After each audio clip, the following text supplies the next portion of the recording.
guys, ketemu lagi bersama aku Rahma Aulia Suma Purnama dalam podcast Suara Kita.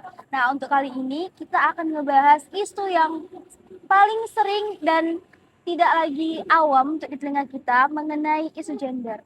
Nah, untuk kali ini kita udah bersama dengan Kak Anissa Fatika. Halo Kak. Halo. Gimana nih kabarnya Kak? Alhamdulillah baik. Kakak gimana kabarnya? Alhamdulillah baik. Nah guys, Kak Anissa Fatika ini adalah mahasiswi Universitas Islam Negeri Sumatera Utara, Prodi Komunikasi dan Penyiaran Islam, Fakultas Dakwah dan Komunikasi. Ya, halo teman-teman semua. Langsung aja ya Kak. Jadi kita kan ini ngebahas tentang isu gender. Jadi sebenarnya maksud dari isu gender ini apa sih Kak? Makna dari isu gender ini biar teman-teman juga tahu kan awal dari pembahasan kita ini dari mana. Oke, jadi kan nggak kita sering mendengar kalimat-kalimat itu sering bersebaran ya di masyarakat kita. Kalau kita harus mendawamkan kesetaraan gender, Tapi banyaknya masyarakat kita nggak tahu apa sih kesetaraan gender itu kan gitu kan.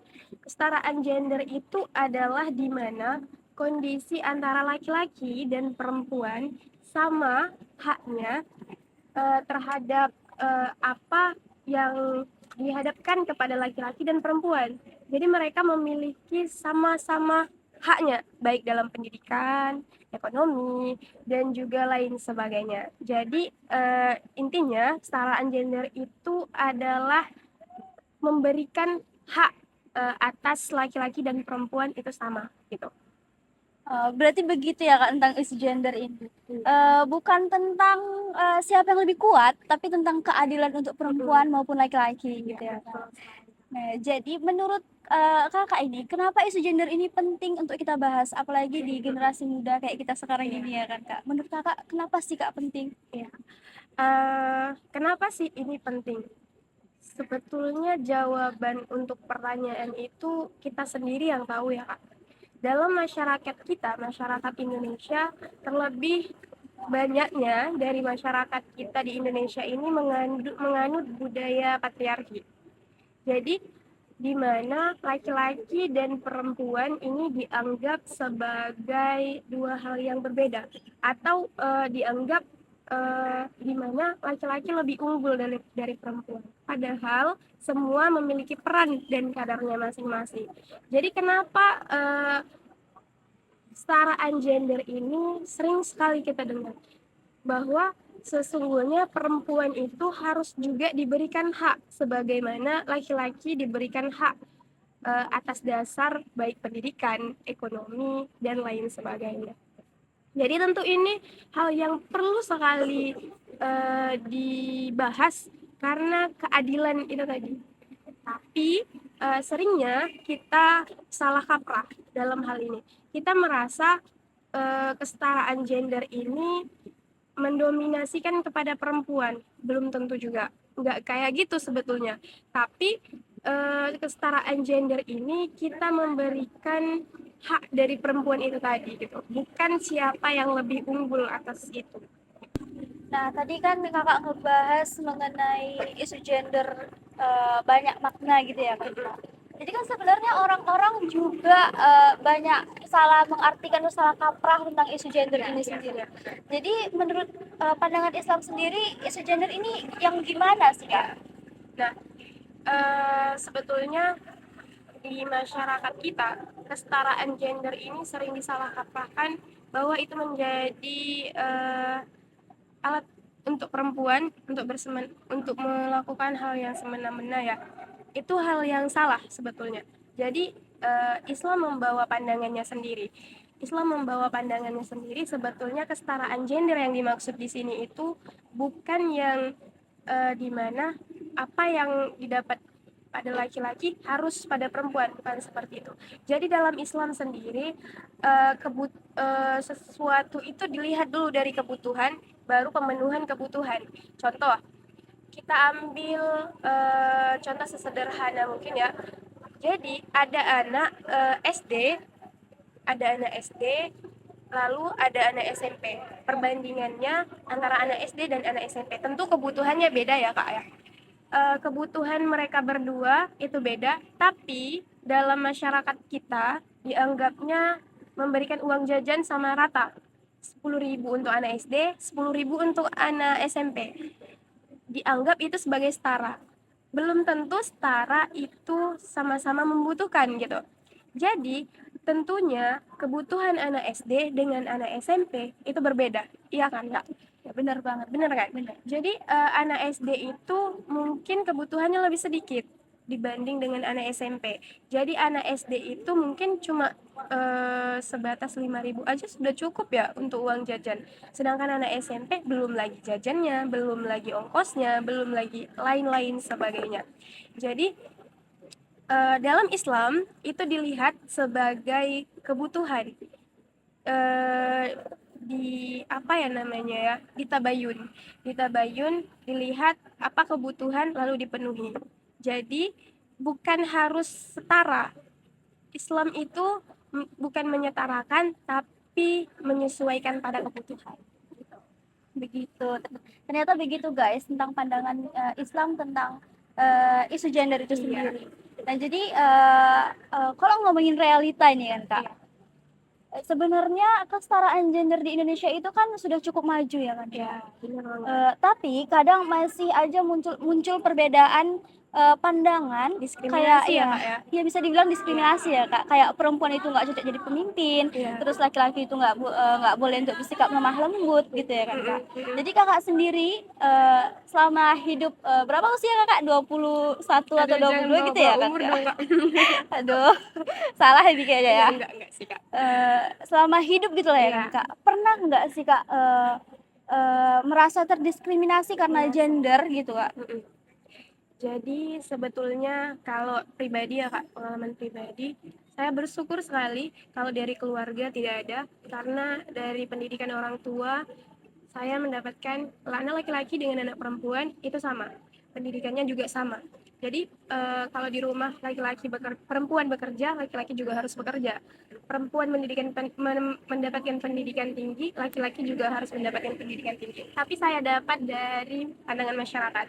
Saya pernah mendapatkan stereotip ya, kayak gini, kamu nggak usah berpendidikan terlalu tinggi kalau ujung-ujungnya ke dapur juga gitu. Jadi itu sebetulnya sudah mendiskriminasi pihak perempuan. Padahal kalau dikatakan sebetulnya siapa yang paling harus mendapat pendidikan itu adalah perempuan, karena perempuan itu adalah tolak ukur peradaban ya. Jadi Apalagi juga perempuan kan madrasatul ula ya, untuk anaknya nanti gitu ya kan Kak. Jadi perempuan yang cerdas itu adalah perempuan yang bisa mendidik peradabannya nanti untuk ke depan. Satu perempuan itu bisa membangun beberapa peradaban. Jadi itu statement yang menurut saya sedikit mengagetkan ya Kak ya.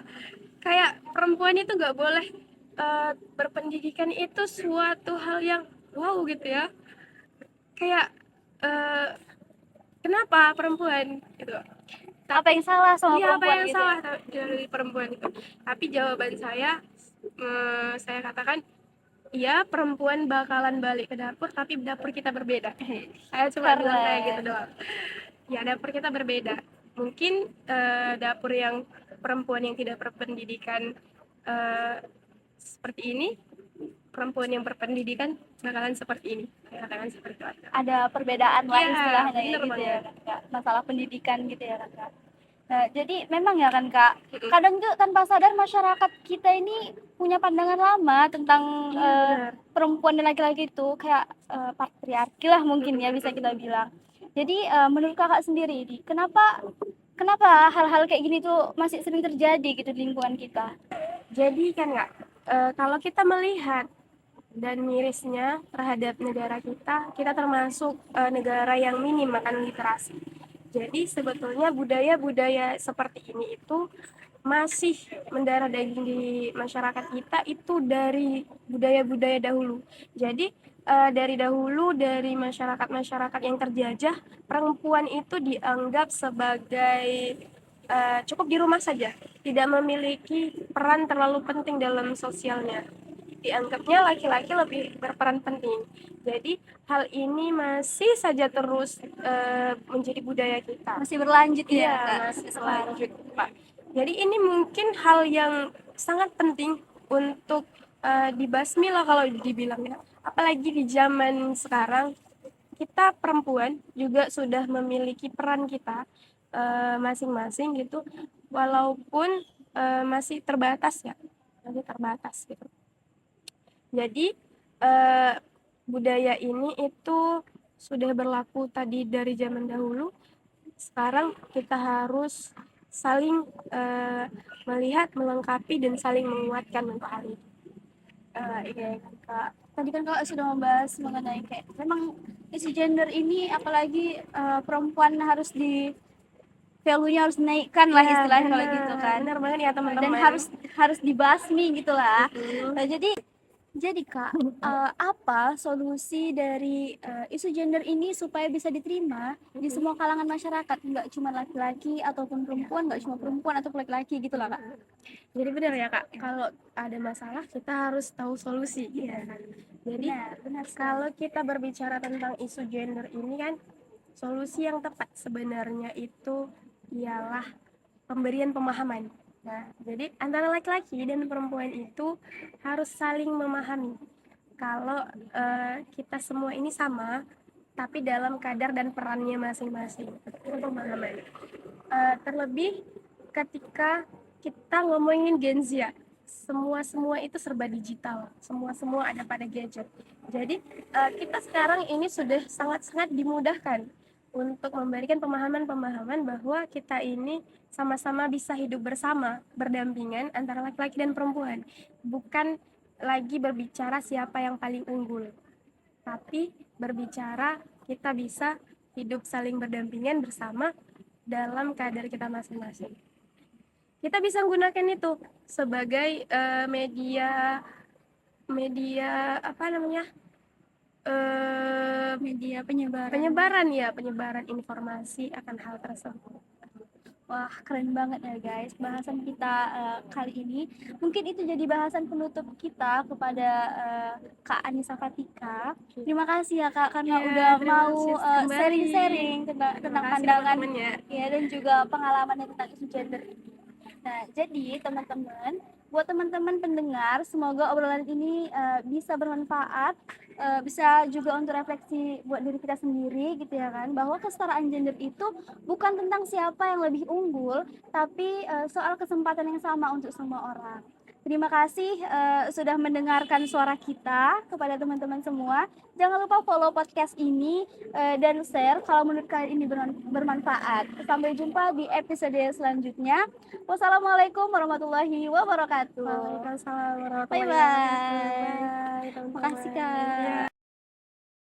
Ya.